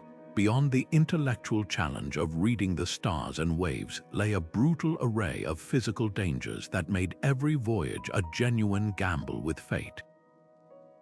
The most immediate and terrifying threat was the sudden, violent fury of a storm at sea. With little to no warning, a placid ocean could transform into a raging chaos of towering waves and screaming winds capable of splintering the strongest wooden hull. A Polynesian double-hulled canoe, while incredibly stable for its size, could be rolled and swamped by a massive breaker. A Viking longship riding low in the water could be filled and sunk in minutes. There were no weather satellites or storm warnings, only the navigator's ability to read the subtle precursors in the cloud formations, the swell, and the behavior of the wind, and even then, escape was often impossible. Once caught, the crew's survival hinged on sheer seamanship, courage, and a desperate hope that their vessel was stout enough to weather the tempest. Even when the weather was calm, the sea could kill slowly and silently through deprivation. The specter of starvation and thirst was a constant companion on long voyages. Fresh water was the most precious and perishable commodity, stored in hollowed-out gourds or sealed containers that could easily spoil or leak. A journey that stretched a week longer than expected could lead to agonizing dehydration. Food, often consisting of dried fish, hardtack, and preserved meats, could run out or become infested. The horrific scourge of scurvy, caused by a lack of vitamin C, would slowly weaken and kill sailors on extended voyages, a grim reality that plagued mariners for centuries until the curative power of citrus fruits was understood. These weren't abstract risks, they were the grim realities documented in countless stories. Norse sagas tell of ships like the Björnesbransen, blown hopelessly off course for weeks, its crew reduced to drinking their own urine and eating leather from their gear to survive before making a miraculous landfall on an unknown shore. Perhaps the most profound psychological terror was the ever-present possibility of simply becoming lost, of having your mental map fail, and the world dissolving into a featureless blue void. This was the navigator's ultimate nightmare. All it took was a prolonged period of overcast skies that blotted out the stars for nights on end, combined with an unexpected current that pushed the ship sideways in a way the navigator couldn't feel. The confidence born from tracking the stars would slowly erode, replaced by a creeping dread. The Vikings feared being half-villa, bewildered at sea, a state of utter disorientation where neither the sun nor the stars could provide comfort. Polynesian legends are filled with cautionary tales of canoes that missed their mark and vanished forever, or that stumbled upon islands inhabited by many-hewn or other mythical creatures and cannibals, reflecting the very real fear of encountering hostile indigenous peoples on uncharted shores. To mitigate these existential risks, ancient mariners developed strategies that went beyond mere navigation. They often sailed in fleets or with companion vessels, providing safety in numbers. If one ship was damaged in a storm, its crew could be rescued by another. If a navigator became uncertain, he could confer with others.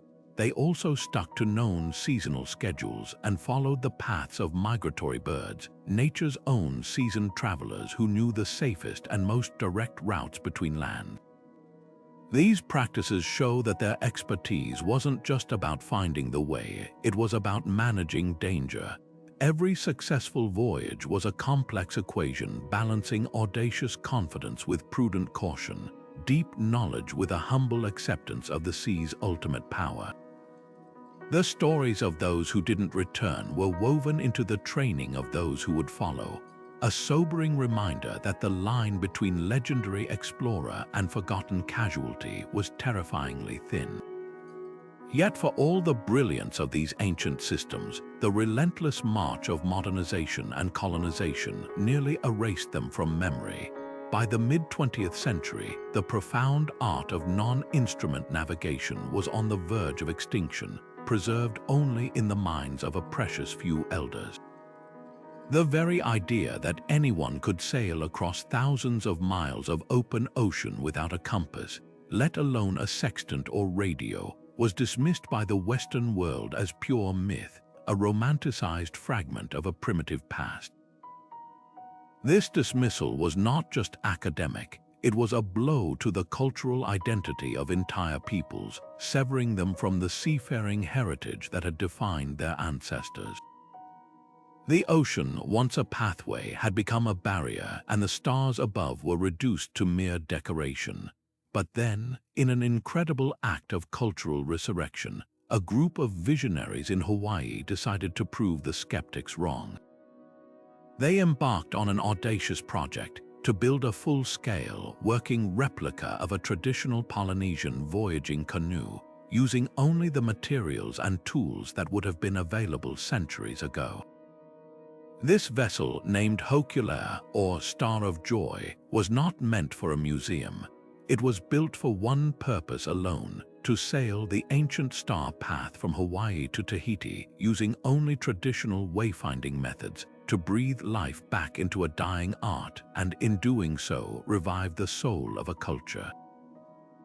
The success of this daring voyage hinged on one man, Maupiailug, a master navigator from the small Micronesian island of Satawal. He was one of the last living practitioners of these ancient techniques, trained since childhood in the old ways. When he was asked to guide Hokulea, he saw not just a journey but a sacred mission. In the spring of 1976, with no modern instruments on board, Mau and his crew set sail. For 33 days he stood his watch, his mind a living computer processing a constant stream of data from the environment. He guided the canoe by the feel of the swells against the hull, by the flight paths of birds at dusk, and most of all by the unwavering positions of the stars, his trusted celestial guide. When clouds obscured the sky, he navigated by the rhythm of the ocean itself. The crew, many of whom were learning these methods for the first time, watched in awe as this quiet, confident man maintained an unshakable course based on knowledge that seemed to them almost supernatural. And then, on the 33rd morning, he calmly announced that they would see land that day. As the sun rose, the faint green outline of the island of Mateva broke the horizon, right where he said it would be. The emotional impact of that landfall was seismic. It was a moment of profound validation, not just for the crew, but for an entire generation of Polynesians. It proved that their ancestors were not accidental castaways, but intentional, brilliant explorers. Hokulea's voyage was a thunderous declaration that this knowledge was real, it was powerful, and it was theirs. The ripple effect of that single journey was nothing short of a cultural renaissance. Across Polynesia, a new pride surged. The success of Hokulea ignited a passion for relearning lost skills, from canoe building to traditional astronomy. Voyaging societies sprang up in Hawaii, Aotearoa, New Zealand, Tahiti, and the Cook Islands, each building their own canoes and training a new generation of navigators. This wasn't about rejecting modern technology, it was about reclaiming an identity. Young people who had felt disconnected from their heritage found a powerful sense of purpose in learning the chants, tying the knots, and studying the stars. The canoe became a classroom, a community center, and a symbol of empowerment. This revival has since blossomed into a global movement. The same traditional principles are now being taught in schools and universities, not as historical curiosities, but as living sciences. Modern sailors, captivated by the elegance and sustainability of these methods, are incorporating them into their practices, often blending ancient star knowledge with modern safety equipment for long, eco-conscious voyages. The Hokulea herself has gone on to circumnavigate the globe. her crew spreading a message of planetary stewardship and cultural respect, proving that the wisdom of the past holds the key to navigating the challenges of the future. This revival shows us that some knowledge is too precious to lose, that the deepest connection to our world isn't found on a screen, but written in the stars and felt in the movement of the sea. Yet for all the life-saving precision of our modern systems, this technological triumph has come with a subtle but profound cost: a quiet erosion of our direct sensory connection to the world around us. The ancient navigator lived in a constant, intimate dialogue with his environment. Every shift in the wind carried meaning, every change in the swell told a story, and the position of a single star could dictate the course of his life. This deep immersion fostered a form of intelligence that was holistic and adaptive, a resilience born from needing to constantly observe, interpret, and respond to the natural world's signals. His survival depended not on a signal from a satellite, but on the accuracy of his own perceptions and the wisdom passed down through generations. This cultivated a profound respect for the ocean's power and a humble understanding of humanity's place within a larger, living system. In mastering nature, he never sought to dominate it. He sought to understand its language and work within its rhythms. Contrast this with the experience of a modern sailor who can cross an ocean while barely glancing at the water or the sky. GPS provides a constant, blinking dot of certainty, but it can also create a bubble of abstraction, insulating us from the very environment we are moving through. The complex, multi-sensory act of navigation has been reduced to following a line on a screen. We gain incredible safety and efficiency, but we risk losing the situational awareness that comes from having to constantly cross-reference the feel of the wind, the look of the clouds, and the set of the current. This dependence can breed a certain vulnerability. When the technology fails, when a solar flare disrupts satellite signals or a power outage takes down the chart plotter, the modern mariner can be left more helpless than his ancient counterpart ever was. The ancient wayfinder's tools were his senses and his knowledge, which could never be switched off or denied by a dropped signal. This isn't to argue for a romanticized return to the past. The safety and accessibility that modern navigation provides are undeniable blessings that have saved countless lives and democratized seafaring. But the comparison invites a crucial reflection on the nature of knowledge and the trade-offs of convenience. Have we, in outsourcing our orientation to machines, inadvertently atrophied our own innate capacities for observation and environmental intuition? The ancient art of wayfinding teaches patience, mindfulness, and a deep ecological literacy, skills that are increasingly valuable in a world facing complex challenges like climate change.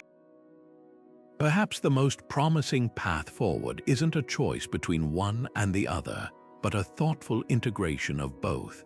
Imagine a modern navigator who uses GPS for its unparalleled positional accuracy, but also understands the principles of reading swells to sense an approaching storm long before the weather forecast updates. Or a sailor who can use a satellite-derived chart while also knowing how to use a camel to measure latitude as a backup, maintaining that tangible link to the cosmos.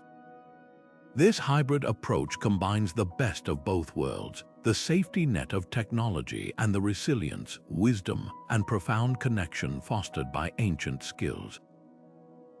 It's about using modern tools not as a replacement for our own awareness, but as a complement to it, ensuring that even in an age of digital precision, we never fully lose the art of truly seeing the world we are traveling through. Perhaps the most urgent lesson whispered across the centuries from these ancient sailors is one of profound sustainability. They viewed the ocean not as a resource to be extracted from, but as a partner to be understood and respected. Their entire mode of transportation was powered by 100% renewable energy, the wind in their sails and the current beneath their hulls. They planned their epic voyages around the predictable rhythms of monsoon seasons and trade winds, harnessing the planet's own atmospheric engine without ever altering or polluting it. This stands in stark contrast to our modern reliance on fossil fuels, offering a powerful model for how we might rethink transportation and energy systems to work in harmony with natural forces rather than fighting against them. Theirs was a circular economy long before the term was invented. Their vessels were built from renewable materials like wood and fiber, and they carried with them the knowledge of how to replenish what they used, transplanting crops and animals to create new, sustainable communities rather than depleting the ones they left behind. In an age of climate crisis, this ancient ethos of moving through the world lightly, using what the environment freely provides, is not a romantic notion, it's a necessary blueprint for resilience. Beyond the grand scale of environmental policy, the Wayfinder's mindset offers a deeply personal toolkit for modern life, centered on the increasingly rare art of focused observation. In a world of constant digital distraction, where our attention is fractured by notifications and screens, the ancient navigators' requirement for uninterrupted concentration seems almost radical. They had to be fully present, their senses tuned to the subtlest of cues, a slight change in the chirp of the rigging indicating a wind shift, a faint sweet smell on the air hinting at land, a minute variation in the rhythm of the waves. This hyper-awareness is a form of deep mindfulness, a meditation in action that is desperately needed today. Practicing this kind of observation, whether on a hike in the woods by noting animal tracks and the direction of moss on trees, or even in a city by paying attention to the path of the sun and the prevailing wind, can ground us in the present moment and sharpen cognitive abilities we rarely exercise. It re-engages us with the physical world, combating the disembodied feeling of living through digital proxies and reminding us that we are biological creatures in a tangible environment. This cultivates a more resilient form of problem solving, one that doesn't default to looking up the answer online. The ancient mariners were masters of adaptation. When clouds hid their starry guideposts, they seamlessly switched to reading the language of the ocean swells. When they were unsure of their position, they consulted multiple sources: birds, clouds, watercolor cross-referencing them to build a confident picture. This ability to think laterally, to use available tools in creative ways, and to remain flexible in the face of unexpected challenges is invaluable. It teaches us to rely on our own resourcefulness and intellect first. For instance, practicing basic wayfinding skills on land, like using our analog map and compass instead of GPS for a day, isn't just a fun exercise. It builds a foundational confidence that you can orient yourself and find your way even if your technology fails. It's about developing a can-do independence that makes you less vulnerable to system failures and more capable in a crisis. Ultimately, the greatest application of these ancient principles is a shift in perspective, from being passive consumers of technology to active participants in our own journeys. The GPS tells you to turn left in 500 feet. It requires no understanding of where you are in relation to anything else. But the navigator who knows that his destination lies where the star Arcturus passes directly overhead possesses a deeper, more integrated knowledge of his place in the cosmos. He understands the relationship between the land, the sea, and the sky. This cultivates a profound sense of connection and responsibility. We start to see the natural world not as a backdrop for our activities, but as an intelligent, communicative system of which we are a part.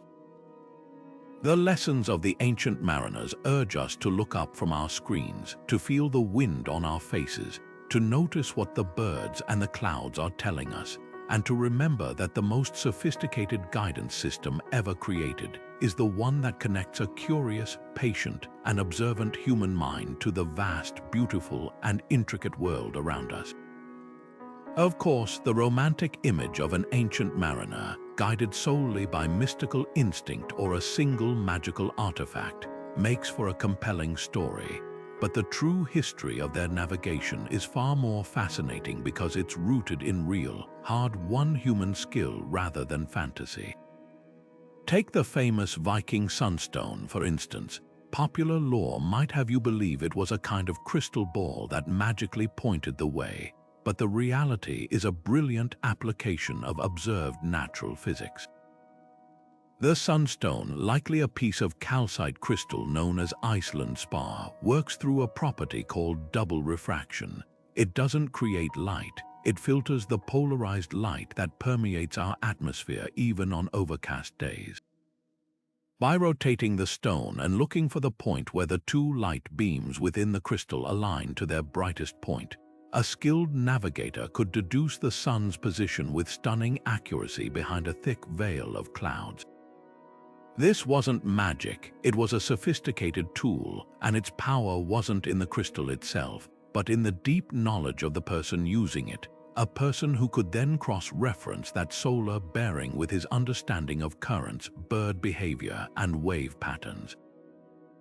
Another pervasive myth is the notion of accidental discovery. The idea that these vast oceans were crossed by hapless fishermen, blown hopelessly off course, who simply stumbled upon new lands by sheer luck. While getting lost certainly happened, the archaeological record tells a very different story. The settlement of the Pacific wasn't a random scattering of castaways.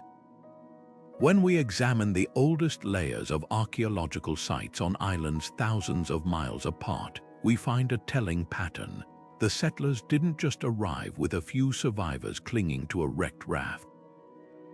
They arrived with a complete toolkit for civilization.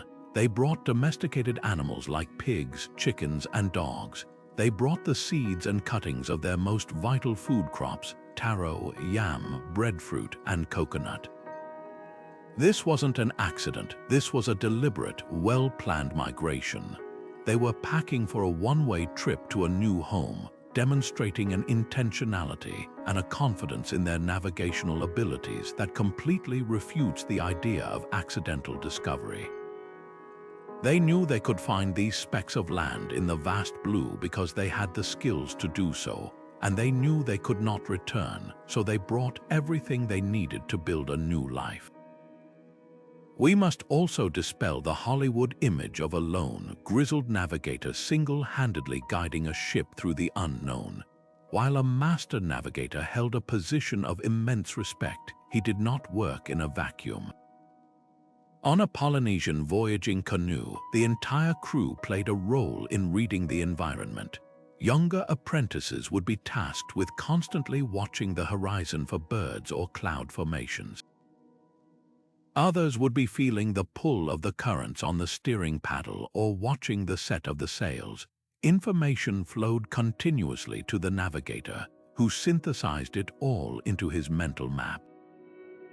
It was a collaborative effort, a symphony of observation where every crew member was an instrument.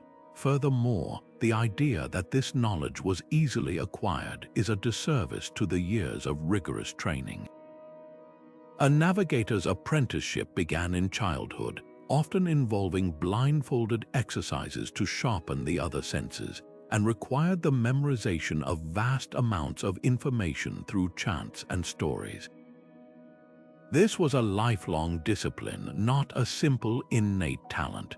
Perhaps the most important misconception to correct is the assumption of universal success. For every legendary voyage like the settlement of Hawaii or Rapa Nui, there were undoubtedly countless journeys that ended in tragedy. The ocean was an unforgiving place. Storms, starvation, disease, and simply missing their target island by a few dozen miles. A fatal error in a water world with no resupply would have claimed many ships and lives. The oral traditions that survived are the stories of the successes, creating a survivorship bias that can make these feats seem inevitable. But the historical and archaeological evidence, including the fascinating field of experimental archaeology with voyages like those of the Hokulia, shows us that success was the hard-earned prize of meticulous preparation, immense skill, and no small amount of courage in the face of very real and ever-present danger. By stripping away the myth and acknowledging the full picture, the tools and the training, the successes and the failures, we don't diminish these ancient mariners. We honor them. We see them not as mythical heroes or lucky drifters, but as they truly were, some of the most resourceful, observant, and resilient explorers in human history, whose real-world achievements are more impressive than any fiction. The legacy of these ancient navigators is far more than a collection of historical curiosities. It is a profound testament to the boundless potential of the human spirit when it is deeply attuned to the world. They ventured into the vast unknown not with complex machinery, but with a sophisticated science of observation, a science written in the stars, whispered by the waves, and carried on the wings of birds. Their greatest innovation wasn't a gadget, but a mindset, a way of seeing the universe as a connected, communicative system and understanding their place within it. The Polynesian star compass, the Viking sunstone, the Phoenician mastery of coastal landmarks, these were not mere tricks for survival. They were the tools of a deep ecological literacy, a fluency in the language of the planet that we are in danger of forgetting in our modern, screen-lit world. This legacy is not locked in the past. It speaks directly to our most pressing modern challenges, offering a timeless blueprint for resilience and sustainability. In an era of climate change, their model of harnessing renewable energy, the wind for their sails, the currents for their course, is a powerful lesson in working with nature rather than against it. Their practice of transported landscapes, of carrying the seeds of their culture and sustenance to create new, sustainable communities, reflects a long-term thinking and respect for natural systems that we are only now struggling to rediscover. They teach us that true innovation isn't always about building something new. Often, it's about looking more deeply at what is already there and understanding how to live within its rhythms. Their voyages were acts of incredible courage, yes, but they were also acts of profound partnership with the Earth. Perhaps the most enduring gift of these wayfinders is the reminder that our most essential navigational instrument has always been, and will always be, the human mind. In a time when we willingly outsource our sense of direction to satellites and algorithms, their story calls us to re-engage our own capacities for attention, memory, and intuition. It invites us to look up from our devices and truly see the world around us, to notice the way the light falls, the direction of the wind, the patterns of wildlife. This isn't about rejecting technology, but about building a more balanced relationship with it, using our tools to enhance our awareness rather than replace it. The art of wayfinding is at its heart the art of paying attention, of being present and connected to the journey itself, not just the destination. Thank you for joining us on this incredible voyage across oceans and through time. We hope this journey has given you a new appreciation for the brilliant minds who mapped our world using only the signs nature provided. If you enjoyed unraveling these historical mysteries with us, please support the channel by liking this video and subscribing for more adventures into the past. Until next time.